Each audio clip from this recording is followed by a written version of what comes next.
Pokemon Home just having returned, we just received one of the best dex expansions of all time in terms of competitive Pokemon. Thanks to Regulation D, the floodgates have now opened, and many of these new threats such as Landorus-Therian and Urshifu-Rapid have returned to the games. Meanwhile, a ton of new Pokemon from Pokemon Legends Arceus are finally joining us for the first time.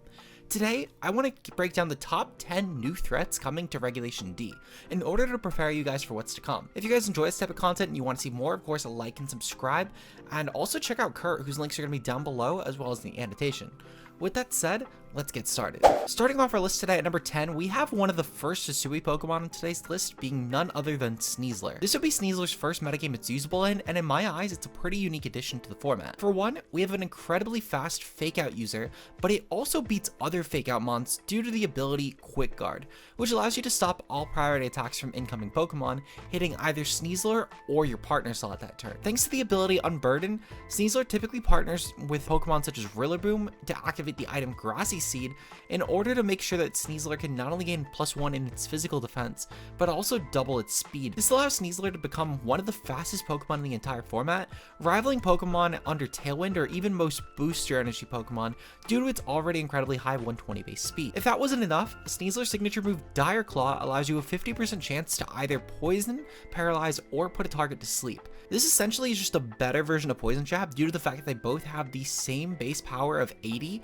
on top of the fact that you have a so much higher chance to get any sort of status off this turn, which helps Sneezler a lot against Pokemon like Fluttermane, which really just gives you a really strong way to hit this Pokemon. Meanwhile, your Fighting Stab helps a lot against a lot of the top threats such as the Ruin Pokemon and Ursaluna, making sure that Sneezler is considered a very top tier offensive threat. Typically, Sneezler will opt for a Stab Terra type such as Poison or Fighting, but at the same time though, I think that eventually in the format we might see Terra Dark Sneezler using the move Night Slash in order to better combat Pokemon like Cresselia. Going on to our number 9th spot, we have our Galarian Grass starter Rillaboom. Rillaboom at first glance might be a bit weird of a mention at number 9, whether it's because you think that Rillaboom is ranked way too low due to the fact this was the top 5 Pokemon last format, or to the fact that Rillaboom is so high despite not having Grassy Glide. And you'd be right thinking either way. Truthfully, the answer lies somewhere in the middle in terms of some sort of gray area. Rillaboom's typing of a pure grass option offers you a really unique option in this metagame, as a really bulky grass type that can actually check ground types. In previous formats, Amoonguss was nearly unanimously the grass type of choice in most teams, which offers a lot in terms of teams, but one of the things that you do not get with Amoonguss is an actual ground resist. Thanks to Rillaboom having not only a pure grass typing, but also the fact that you have the ability Grassy Surge, Rillaboom is probably one of the best ground checks in the entire game, because you not only have resistance to ground, but you also take even less damage from moves like Earthquake due to the fact that Grassy Surge weakens their damage. Rillaboom also has other moves though that are a lot more valuable than most grass types currently have, with options like Fake Out, U-Turn, and Knock Off all being fairly incredible utility moves, with Drum Beating as well being a fairly strong base 80 grass type option that will also drop your opponent's speed by a single stage. Typically, most Rillaboom users will use these 4 moves in tandem with the item Assault Vest in order to make Rillaboom a really strong pivot that can keep cycling in and out. You also do have a lot of other items though, such as Choice Band and Life Orb that can be fairly useful, and with options like Wood Hammer to deal even more damage with these, Rillaboom can actually be a fairly good breaker for your team as well. I think Rillaboom's already done a really good job at making itself as a really strong bulky pivot, but I'm looking forward to seeing if any of these offensive sets end up taking off, because I think they have a bit of a niche right now, but they're currently not where they could be. Our number 8th entry today is one of the ones that I'm the most surprised about. Before Pokemon Home dropped, I expected this to easily be one of the top 5 options in our list. However, sitting at number 8 today, we have none other than Thundurus Incarnate. Now, Thundurus still has plenty to offer in the current landscape, but I think that there's a lot going against it right now. Let's start off with what Thundurus does well though. Moving into Thundurus, we do have finally a prankster option that can offer speed control that's not named Murkrow. With moves like Scary Face and Thunder Wave, this is essentially just a more offensive version of a Pokemon like Grimmsnarl. With Wild Bolt Storm, you get a strong spread option that hits both of your opponents in the same turn, with 100 base damage and a 30% chance to paralyze. You do actually have to worry about the fact you not only cannot paralyze electric types with this, but you also can't hit ground types. There's other issues with the other speed control options as well, and starting with Scary Face, it's a pretty simple one. Your opponent can just switch out and remove this speed drop at any time, which is a little little bit not great. Meanwhile, Thunder Wave, it has the same issue that Wild Bolt has, meaning that Thundurus' speed control is definitely a little bit more gimmicky than other Pokemon. Looking into Thundurus' more offensive options here though, as I've already mentioned, Wild Bolt was an incredible option, and it essentially is just a better version of Discharge because you no longer need to partner that with an actual ground type option. I think Thundurus will, however, have the highest ceiling partner next to Pokemon on rain teams, when you consider the fact that Thundurus gets the move Rain Dance, and it's a really good manual rain setter here. With partners like Palafin or Urshifu-Rapid, I think this will allow Thundurus not only a really strong time spamming a 100% accurate Wild Bolt Storm instead of an 80% one, but you'll also be able to benefit partners that are really strong offensive water types that can clear through most Pokemon that would otherwise maybe not really mind the Wild Bolt Storm. One of the best metagame staples for several generations right now is sitting at a measly 7 on today's list. I don't know if I'm shocked this finally happened in Generation 9 after several generations, or if I'm shocked by the fact that this Pokemon finally is no longer a top tier Pokemon. At number 7, we're going to be going over Landorus-Therian. Now, I don't exactly think that any of Landorus' nerfs, quote unquote, ended up causing this. I just think the format got too good for it. For starters, Clear Amulet technically is a nerf against Landorus, making sure that 1 out of 6 Pokemon, or 4 that would actually come to a game, can be immune to the Intimidate here. With a rise in destructive Pokemon like Fluttermane and Urshifu-Rapid though, that don't really care about Intimidate, as well as the fact that Ursaluna, even at -1, will just do way too much damage anyway. To top it all off, you even have Pokemon like Kingambit and Annihilate that just outright benefit from Intimidate. And I think this is where we start to see why Landorus might not actually be as good right now as you might think. When most of the viable Pokemon actually have really strong responses to Landorus, how do you actually focus a team into building around Landorus? There are still plenty of reasons to use Landorus, however. Starting with Swords Dance Landorus, I think this will most likely benefit from the Clear Amulet due to the fact that it will help a lot with offensive Landorus matchups in terms of a mirror. With moves like Rock Slide, Earthquake, and Terra Blast flying, as well as options like Protect for a 4th spot, Landorus is a fairly strong option here. With 145 attack and a really strong speed of 91, you're able to break through most Pokemon, and on Tailwind teams especially, you can actually even outpace Booster Energy Iron Bundle by just a couple points. I think especially though, the Assault Vest set is what I'm personally favoring for defensive Landorus due to the fact that you can cause a lot of 50-50s with Regieleki. Overall, I think Landorus has a lot going for it both offensively and defensively, so I'm kind of shocked to see it at number 7, but with how the format is right now, I think it makes a little bit of sense. Weaknesses are a fundamental part of the competitive Pokemon scene, but what happens when a Terra type that changes all of your weaknesses into resistance is introduced so perfectly onto a given Pokemon? This concept is why our number 6 entry, Heatran, has established such a strong presence in today's format. When you think of Heatran in previous generations, you see it as a really bulky steel type that's a really good response to other steels, even including Heatran itself. But what if I told you that Heatran is no longer the top tier Pokemon it is today because of its steel typing, but instead because of its grass typing? Heatran is a standout place in today's metagame, and arguably one of the strongest checks to current ground types you can actually run on a team, regardless of your moveset, due to your ability to use Terra Grass, which changes your 4 times your weakness to ground into a 2 times resistance. Heatran typically uses movesets with Life Orb or Assault Vest in order to perform options as a bulky offensive tank, and you'll feature moves like Heat Wave, Flamethrower, and Flash Cannon as major staples on this set. For your 4th slot, this can go to a variety of options, depending on what you need to hit. Heatran uses this moveset to break most opposing ground types with Terra.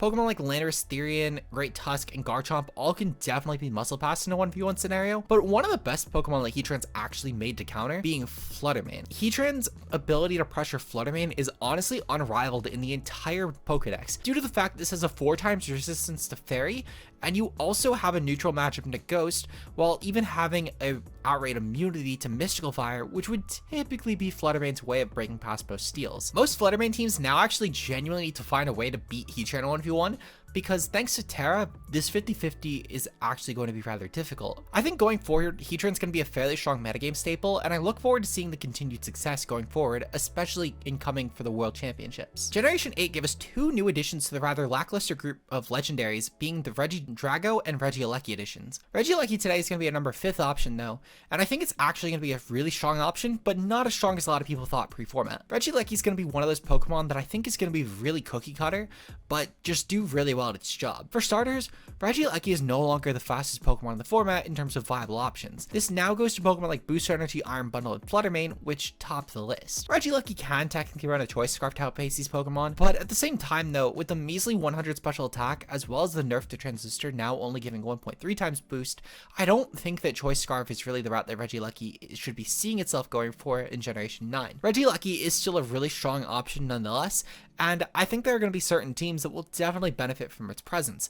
And funny enough, I think that one of the best ways to run this Pokemon is going to be on snow. Now, it might be weird to say that Regieleki will be the best Pokemon to run on snow, but hear me out for a second. A lot of snow teams typically will try and use Bundle as a Choice Specs breaker instead of as a speed control Pokemon, and this might be a niche where Regieleki could actually take the field. And with Terra Ice as well, you could use Aleki as not only a really good speed control Pokemon with their Electro Web, but you also now have the Terra Ice, which gives you essentially Bolt Beam coverage and a +1 to your physical defense here in the snow. I think Aleki's kit though will overall be pretty simple, but at the same time though, your skill floor is so high that I think it's really hard to put this Pokemon any lower than 5th on today's list.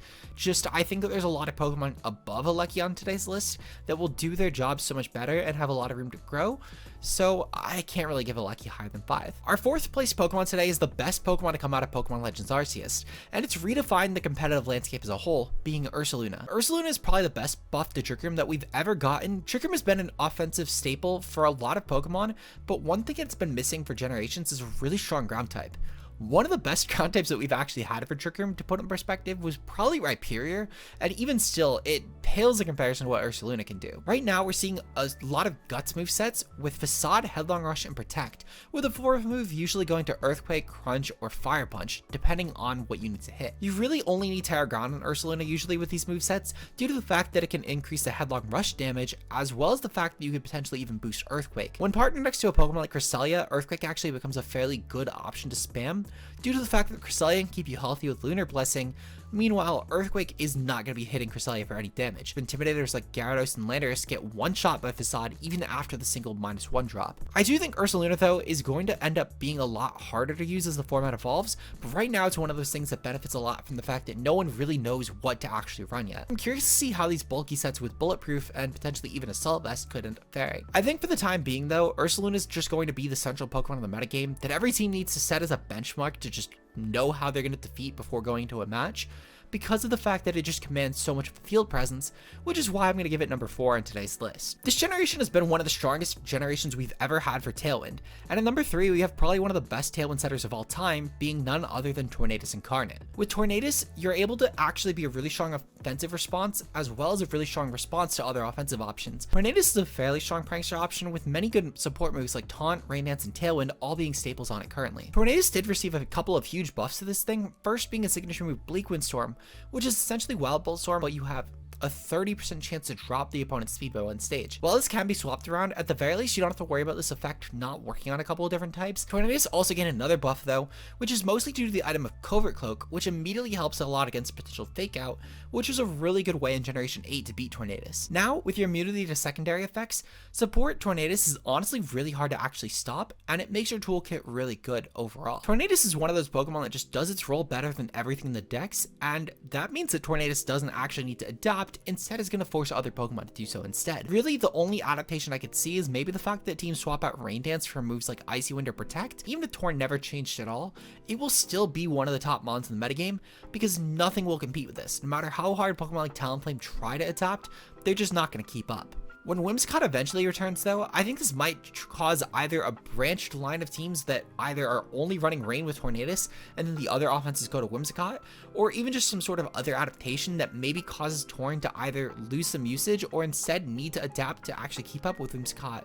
to have to exist. But for now, Torn will continue to sit at 3rd overall on today's list just due to the fact that it's such a good Pokemon. Generation 8 was huge for legendary Pokemon, with one of the standouts among the non-box arts being Urshifu-Rapid Strike. Urshifu is probably in contention for both the 1st and 2nd slot in today's list, but due to the fact that it's a little bit less splashable than our number 1 entry, I'm gonna give it the 2nd place overall. Urshifu has one of the closest to an inherently broken options for a toolkit that I've ever seen in competitive, and this strictly comes down to the ability Unseen Fist, which allows you to get past any sort of protect guaranteed just by using Urshifu. Because of the fact there's no actual way to stop Urshifu from landing attacks other than redirection, moves like Rage Powder and Follow Me are probably going to be your best bets to stop Urshifu from hitting a specific target. Though even still, with the item safety goggles, Urshifu can just ignore Rage Powder altogether. Urshifu really only needs a couple of moves that will actually be used in most games, one of those being Detect and the other being Surging Strikes. However, most Urshifu typically will throw on Close Combat or Drain Punch for their Fighting Stab, and then Aqua Jet as the 4th slot here, due to the fact that these are kinda just the best options to run on most teams. If you were to partner this with a Rain Setter like Tornadus, and then go for Terra Water, your individual hits would do around 151, thanks to the Rain, Terra Water, Mystic Water, the critical hit rate, and your stab boost, all raising that base 25 individual hit to around 6 times the damage. Your total base damage output would hit around 453, which nears the levels of Dracovish Rend if your opponent was to switch out in last generation. Really, the only thing that keeps Urshifu-Rapid from number 1 on today's list is the fact that you have a lot of competition from other water types in the metagame. Palafin is still really noteworthy in the format, and it's one of the best Pokemon anyway, but other water types like Tauros, Aqua, Basculete, and Dondozo all have a lot of merit right now as well. So I'm going to give Urshifu-Rapid a solid number 2 today. It's still really good, just I think it's a little bit less good than our number 1. Before I go into number 1, I'd like to go over some honorable mentions that you might have been asking why they haven't shown up yet on today's list. Starting off, we have our 2 incarnate form genies being Landorus-I and Enamorus-I, which are both fairly strong offensive pieces here. Both can take advantage of their signature moves such as Sandsear Storm and Springtide Storm respectively, which allows them to be high special attacking damage outputters. I think both have a little bit more to prove though before I give them the top 10 on today's list. Spectre was also just barely on our list today. However, I forgot to actually put Rillaboom on altogether, so I ended up cutting Spectre for this. It's still really good, just it's probably the literal 11th place right now. Finally, we also have our 2 birds from Kanto being Zapdos and Moltres Galar, both of which are fairly good on balanced teams as really good tailwind options and just overall offensive pieces. They're both really strong. I just think a lot of the current additions have power cut them so high that they're just not top 10 anymore. Moving into our number 1, this is a Pokemon that I've actually severely overlooked in the metagame, and I actually didn't give this thing the credit it deserved going into the Pokemon home tier list that I did. This is Cresselia, number 1 today, due to the fact that it's a really good balance piece as well as a really good enabler for Trick Room. With Cresselia having one of the best defensive stat spreads of any Pokemon in the entire dex, with 120 HP, 100 defense, and 120 special defense. And keep in mind, this was after Cresselia had both of its defensive stats nerfed by 10 stages each. I think stat nerfing Cresselia though doesn't make up for the fact that this received a huge buff through one of the best moves in the game, being Lunar Blessing, which heals yourself and your partner by 25%, as well as the fact that it clears status. With an immunity to not only ground, but also you could Terra into another immunity with a type like Fairy, getting immunity to Dragon, or a type like Normal getting you immunity to Ghost. You'll typically partner Cresselia with Pokemon like Heatran, Iron Hands, Ursaluna, and Palafin in order to just sustain these really bulky Pokemon, and partner with them to get really either a good immunity to Heatran's ground attacks, or to just clear burns on one of the physical attackers. For Cresselia's other 3 moves, it really depends on your team comp.